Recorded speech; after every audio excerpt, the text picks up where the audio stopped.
And ma'am हमने जैसे अभी मैरिजेस की बात करी तो आजकल मैरिजेस भी लेट हो रही हैं because male be it male and female everybody is career oriented which is good. लेकिन इस वजह से प्रेगनेंसीज भी लेट हैं, they are planning late pregnancies. तो इनको what measures they can take कि वो जब भी प्रेगनेंसी प्लान करें तो वो हेल्दी प्रेगनेंसी हो, बी इट फॉर मदर और the child. Nilakshi, we are sitting in a very competitive world right now, so everybody would like to go for a career also, है ना।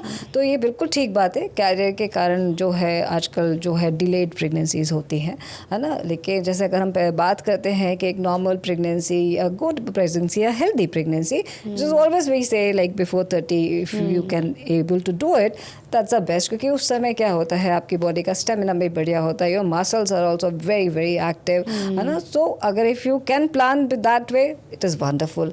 लेकिन अब career भी बहुत इंपॉर्टेंट है and इतनी मेहनत अगर आपने इसको बनाने के लिए की है तो obviously you can not go with the pregnancy immediately. तो आजकल बहुत सारे टेस्ट आ गए हैं, ब्लड टेस्ट आ गए हैं, आपने खुद भी सुना होगा AMH टेस्ट होता है एंटी मलेरियन हार्मोन का, which actually shows the level of the ovarian reserves जो आपकी बॉडी के अंदर है ना। अगर AMH लेवल बढ़िया है तो आपका जो ओवेरियन या एग रिजर्व है वो काफ़ी बढ़िया है। So then you can actually delay your pregnancy with the consult of the doctor. आप 1-2 साल रुक सकते हैं as per the level of your AMH। तो कई बार ऐसा भी होता है, ज़रूरी नहीं आपका लेवल बढ़िया हो सकता है आपके रिजर्व्स कम हो। So then you have another option also, तब आप अपना एक फ्रीज करा सकते हैं। And it is always better कि अगर आप 30 ईयर्स के पहले ही करा ले रहे हो तो और भी बढ़िया है, because the quality of the egg is actually very good. So then obviously you will have a very healthy pregnancy and you will also land up having a very healthy child. Right. And ma'am आपने tests की बात करी, तो कौन से ऐसे tests हैं जो एक नॉर्मल इंडिविजुअल को कैजुअली कराते रहना चाहिए, एज इन रेगुलर बेसिस पे कराना चाहिए? एक बार जब हम एडल्ट बन जाते हैं तो आप जानते हो कि हमारी बॉडी जो है it is like a ever all, I mean it's never like कि बन गई है अब इसमें कोई चेंजेस नहीं हो सकते, क्योंकि आपके every cell is dying because they have every cell of our body has a different life span, है ना। तो चेंजेस होते हैं। अब हम कभी भी देखिए, फॉर एग्जाम्पल हम कार खरीदते हैं, है ना, तो हम कार का कितना ध्यान रखते हैं, हर 6 महीने में उसको सर्विसिंग के लिए ले जाते हैं। तो अगर आप चाहते हो कि आपके हेल्थ जो है बिल्कुल बढ़िया रहे, आपको बुढ़ापे में जाके भी कोई प्रॉब्लम ना हो, तो इट इज़ ऑलवेज बेटर कि check your status of your blood report, है ना। आप कुछ टेस्ट हैं जो आप बिल्कुल हर 6 महीने में आपको कराने भी चाहिए, बिकॉज जैसे कि अगर हम बात करते हैं विटामिन D3 की बात करते हैं, सीरम कैल्शियम की बात करते हैं, सीरम आयरन की बात अगर हम करते हैं, B12 की अगर हम बात करते हैं, या लिपिड प्रोफाइल की बात करते हैं, या हम HbA1c की बात करते हैं, ये सारे टेस्ट तो एटलीस्ट हर किसी को 6 महीने में कराना चाहिए। बिकॉज आपको ये आजकल इतना अच्छा हो गया है कि आप इन रिपोर्ट्स के थ्रू पता कर सकते हो कि either whether you are very prone to diabetes और you are very prone to any kind of a heart disorder. तो अगर ऐसा कुछ आप उसमें से जान पाते हैं तो आप अपनी लाइफस्टाइल हैबिट्स को चेंज कर सकते हैं, अपने डाइटरी हैबिट्स को आप चेंज कर सकते हैं। So you don't land up getting into type 2 diabetes और you don't land up getting any kind of disorders, right. So it is always very important to have your blood reports done every 6 months। Right, absolutely ma'am. और हम Nutri school में pathological report reading की workshop भी launch कर रहे हैं, तो that will be for everyone, सिर्फ न्यूट्रिशनिस्ट या डाइटिशियंस के लिए नहीं है। कोई एक नॉर्मल बंदा भी अगर रीड करना चाहता है, उनको समझना चाहता है, तो that will B such an insight for all of them. I'm very happy to collaborate with the Nutri School for the same. Being a biochemist, this is the reason why I have developed this kind of a workshop. And I must say this, and I actually, with my own experience, being a biochemist and to be able to read these kind of reports, it is always giving me an extra edge over others. Right. तो जो भी nutritionist और dietitians हमको सुन रहे हैं, अगर वो ये वर्कशॉप लेते हैं, आई एम वेरी श्योर कि they will always have an extra demand by the customers and the clients, and obviously they will have an extra edge over others. Exactly. क्योंकि अगर आप बॉडी को डायरेक्टली रिलेट कर पा रहे हो with the diet plan, then obviously your diet plan will be always better than the others. Right right. And ma'am अभी हम फर्टिलिटी के बारे में बात कर रहे थे, तो फीमेल फर्टिलिटी के बारे में हर कोई बात करता है, लेकिन मेल फर्टिलिटी को कोई डिस्कस ही नहीं कर रहा है। तो what measures they can take to improve their health कि अगर उनको आगे प्लानिंग करना है कंसीव करने के लिए? That's a very big irony I think we always come across.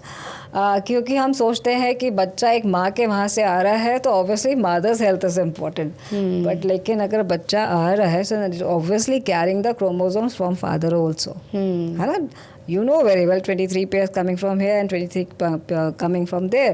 तो अगर यहाँ मदर के बहुत हेल्दी आ रहे हैं और फादर के हेल्दी अगर नहीं है then obviously it is going to impact the health of the child, right. So अगर हम बात करते हैं मदर्स की बात करते हैं तो मैं आपको आज यहाँ पे जो भी हमें सुन रहे हैं and anybody who wants to start a family, I would request them कि as both the partners they should visit to a dietitian 6 months prior to start a family, so that क्या होगा कि आपकी जो डाइटिशियन है वो आपके लिए बढ़िया डाइट प्लान्स बना के आपको दे सकते हैं as per your body status. क्या होता है क्योंकि जब अगर हम कंसीविंग का जो भी प्लान करती हैं फीमेल्स, तो जनरली आप देखिए जब वो स्टार्ट करती हैं कॉलेज के बाद अपना कैरियर, सो कॉलेज और कैरियर में जब स्टार्ट करती हैं then obviously they want to maintain their zero figure, है ना. They want to always look good. तो हो सकता है बहुत बैलेंस डाइट पे वो नहीं है, so obviously there will be some deficiencies also, है ना. तो इसीलिए डाइटिशियन के पास जाना बहुत ज़रूरी है because dietitian will take care of सारे न्यूट्रिएंट्स, है ना. और अगर हम फीमेल्स की बात करते हैं तो हम iron, folic acid, selenium, zinc, तो उनके लिए ये इम्पॉर्टेंट है. तो यही न्यूट्रिएंट्स जो है मेल के लिए भी बहुत इंपॉर्टेंट है क्योंकि अगर इनकी डेफिशिएंसी मेल में होती है then it can also mutate the sperm health, है ना. सो अगर जेनेटिक म्यूटेशन स्पर्म हेल्थ पे हो गया तो then again it is a big problem, right. और अगर आप सोच रहे हो फैमिली बनाने का, फैमिली स्टार्ट करने का, वो boss it is your responsibility to give a good genetic wealth to your child, right. Very important. आप बहुत सारी जायदाद अगर छोड़ के भी जाते हैं और अगर बच्चे की तबीयत ठीक नहीं है, हेल्दी नहीं है, तो वो तो क्या ही एंजॉय करेगा, है ना. So I think the best thing parents can give to the child is the genetic wealth. And ma'am आजकल हर जगह स्मोकिंग, सिगरेट्स, अल्कोहल, वेपिंग ये इतने चलन में है कि जहाँ देखो पार्टी स्टार्ट ही इनसे होती है. तो ये भी जीन्स अफेक्ट करते होंगे. Certainly.